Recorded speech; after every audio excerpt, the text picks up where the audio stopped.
ที่โชบานนี่แม่น้องน้ำพิงเพิ่น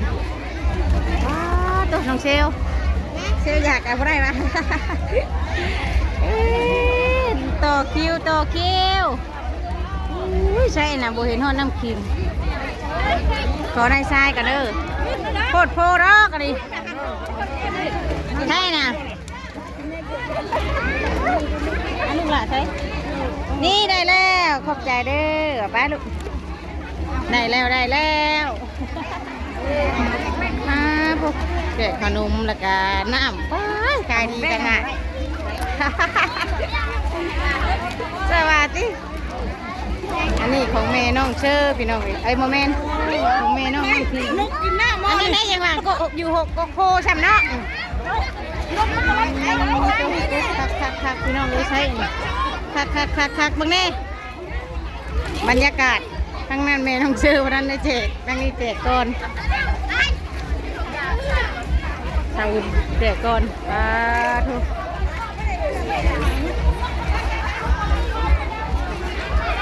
เชลห่อนได้ลูกนะเถื่อๆนะปะอุ้ยเห็ดอย่างนี้ทุบหลายๆแท้เนาะได้เท่าไรดิถ้าคอยได้653 653กัน14ได้น่ะ14เฉย653อุ้ยข่าวเป้าแท้โดยเจ้าสิแปลงแน่ลูกอ่ะจืดที่ข่าวย่าแบบนี้หาติ๊บข่าวมาเนี่ยหาที่ข่าวก่อนแล้ววันนี้เขาแจกขนมนะแม่น้ำพิงแจกขนมจะเวนฮอดคนโอ้ยทีมงานอย่างเด้เมื่อยเด้นี่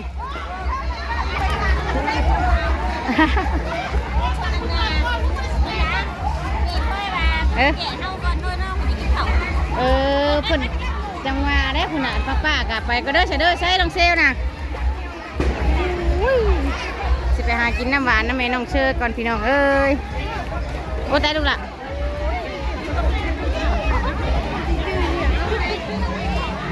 สว่างเจ้า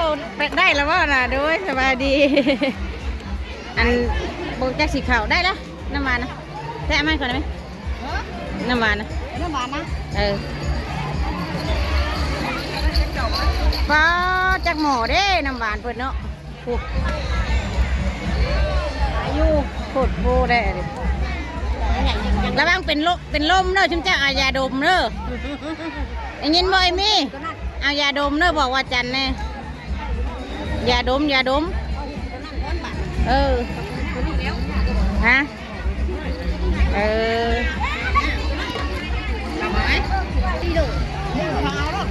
หมุนแล้วมันไม่ได้เป็นแถวเนาะนี่ติแล้วว่าเป็นแถ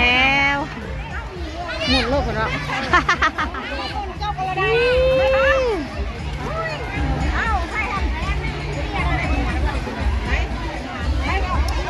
มียังเฮ้ยนะเห็ดแบบใส่ถุงบ่มันมีผ่านใช่ผมลูกไงลูกมาให้ลูกมาให้ลูกมาให้แม่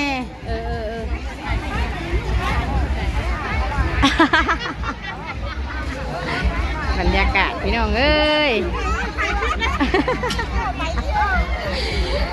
ไปอุ้ยขัดแน่แท้นี่ตาปวดเนาะ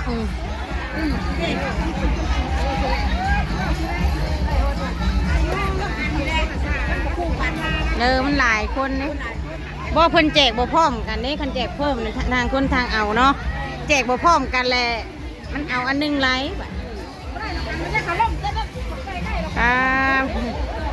คนอ่ะมึงเนี่ยคนใจย่านเขาว่ะเขาย่านคนมึงเนี่ยเมจิน่าสบายดีเด้อจ้าโอ้ยได้ไปติดดอกไม้หันได้โอ้ยเอาเงินในเพื่อนเลยได้653,000 6 คนก็ให้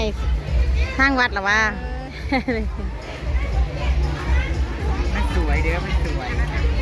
หนามันดำมันติมันว่ามันสวยเมื่อมีเวลาแต่งลูกเนาะบึ้นอยู่แม่ได้ลงไปถ่ายแล้วคลิปข้างเราถ่ายอยู่เนี่ยเอากันแน่นี่ลองเบิ่งเลยขึ้นเท่าไรได้10-20 คนก็สิลองเบิ่งนะแม่เนาะนี่อยู่คนเบิ่งรักท่านของบริษัทน่ะไม่มีอารมณ์ถ่ายเพิ่นบ่มีอารมณ์พุ่น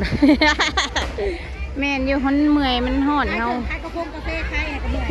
มีหัดเวลาเนาะเว้ยปังขนาดเลยทุนได้เด็กกึมเพิ่นพี่น้องบังปัง เอามาขลุดหนึ่งบ้านนี่ก็บ่ได้ อืมกาแฟอีสั่งมันไวดีมันขายเออหวานมาแม่นมาดิแจกข้าวท่าอยู่อ่ะมันเย็นเด้จิบเอาบังไฟมาเฮไปเฮบังไฟได้วบัดนี้ เขาจะแห่ไหม นี่ยังบ่เห็นเด้อหรอ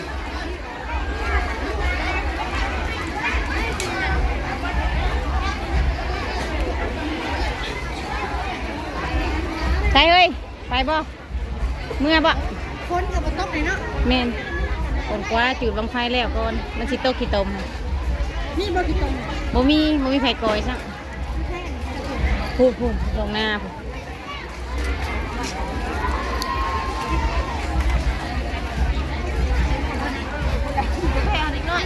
เป็นแพ็คเลย บ่แพ้เด็กน้อยบ่ พวกมันเป็นแพ็คก็ได้ เอาไปเป็นแพ็คโลบ่ซะ ของทำคนถูกกิน สร้างว่าแท้ แค่นึงคือคือมีลมนะ ลมเลย คือเพิ่นลม เอาเจ้าเลยได้ยินว่าจะเป็นโฮมโพโฮมไซเด้อเพราะว่าเย็นได้อเหยโฮมโพโฮมไซโอ้เย็นบรรยากาศเขาท่าเลยเฮ้ยบ่ทันซ้ำทายดีขนาดเนาะ ปลูกได้แต่ในวัดเนี่ย หันหลังกูไม่ได้กอมเดี๋ยวไม่ได้ ในบ้านบ่ได้เนาะ ต้นโพจะปลูกได้แต่ใน หน้า วั มั ด นให้ ปลูกที่อื่นบ่ได้ มันบ่ติด หน้ามันให้ กะลำบ่กะล เวลาก็ไม่ให้ปลูกเลย หลังกอมที่มันยังไม่ มันต้องมีอันเกิดเรื่องเกิดราว ำโอ้ ปลูกได้แต่ในวัด ก็ต้นอันนี้ได้แม่ต้นอันว่าปกสำซาบอกอีดาวดียังมียังจานจุรีบอกเขาอื่นจ้ะได้บ่หนึ่งบ่ได้เนาะ ห้ามแต่ต้นโพอย่างเดียว โอ้ ปลูกในบ้านอะห้ามต้นโพปลูกกับที่แนวโลด โอ้ มีแนวต้องมีแนว แต่ส่วนหลายก็โพดิจะบ่ได้ปลูกกันเนาะเพิ่นอันน่ะเกิดเองเนี่ย เกิดเอง แม่น ป อ ลู ยู่ กอยู่ ปลูกบ่ ปลูกในวัดจะปลูกกันนะกี่ไม่ใช่300 ต้นบ่ โอ้ติดเบิดอยู่บ่ บ่จ้าค่ะเราไปเบิ่ง ว้ายจะว่าตายบ่แล้วจ้ะ ปลูกเป็นไม่ใช่พันต้นบ่ กูอยู่นะ300 วัดที่เราอยู่นะ วัดที่ เอ เรา อ พันต้นปลูกในวัดอัน1,000 ต้นต้นโพ เออ ประมาณอีก10 ปีมันจะเป็นป่าโพทั้งหมดเลย แม่นเย็นขนาดได้เนาะ เย็นแล้วก็เป็นที่ที่บุคคลต้องขึ้นไปปลูกได้แต่ในวัดใหญ่ที่สถานที่วัด จ้ะ เพิ่นไปตัดเพิ่นท้า เพิ่นนั่นต้นโพมันยื่นออกมาแล้วเพิ่นน่ะท้าอยู่บ้านน่ะเพิ่นท้าว่าไม่เป็นไรใครไม่ตัดเพิ่นตัดเอง โอ้ สตาร์ทเพิ่นน่ะสตาร์ทเครื่องเลื่อยน่ะ เออ สตาร์ทรอบแรกน่ะเลื่อยน่ะมันดีดใส่เพิ่น ฮะ ไม่ยอมแพ้เพิ่นว่าเพิ่นก็เลยปีนขึ้นไปตัดมันในกิ่งไม้ดีดต้นโพน่ะตุบ เป็นอะไรบ้าง ตายค่ะ ตายเลยบอก ใช่ไม่มีใครแตะ เอ ได้ อแบบว่าง่ายๆว่าลบลู่เนาะ นะ ลบลู่เพิ่น ไม่ได้เลย เมื่อนะบ่ไปใส่ วันนี้เนี่ยอารักขาเด้ เมนเชื่ออยู่ไหมตาโตหันไปวันนี้บ่มีจักคน เอ้า ว้ายเป็นจีน่ากำลังคุยกันเรื่องโกโก้บ่หันมาวันนี้บ่มีพอมีกับวลายแต่หัวแท้อันนี้พี่มาพี่ได้ป่ะนี่มาพี่โอ้ยเอ็งหัวดิหันไปทางนี้บ่มีมาพี่บ้านนี่พี่น้องเอ้ยคาดว่าคักแท้อันนี้ มันจะแจกยังค่ะ ใช้อันนั้นกระแจกดีโด้บ่เด้อก็เมื่อยเอาโอเคพี่น้องเอ้ยจบคลิปก่อนไปหาอันกินน้ำกินในก่อนเนาะแม่เนาะไป แมน